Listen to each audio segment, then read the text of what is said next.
ইউটিউবে স্বাগত।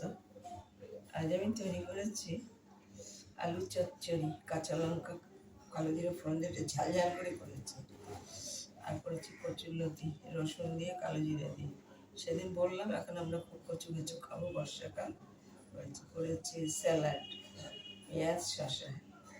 আমাদের খোসা দিয়ে খোসা শসা খেতে ভালোবাসে, ওই জন্য আমি খোসা শসা রেখেছি।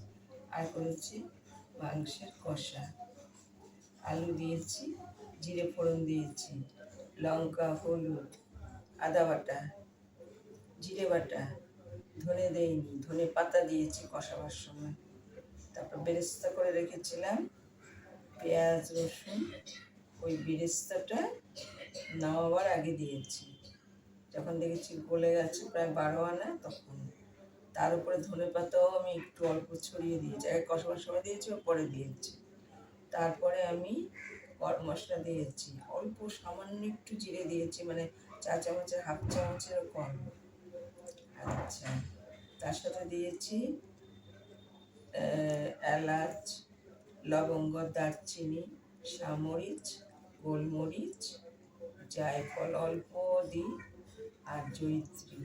তাহলে আমাদের খেতে খুব ভালোবাসে। আর কষা কষা করে রান্না করেছি। ভালো লাগে লাইক করুন, শেয়ার করুন, আমার পাশে একটু থাকুন, একটু সাবস্ক্রাইব করুন যারা নতুন এসছেন।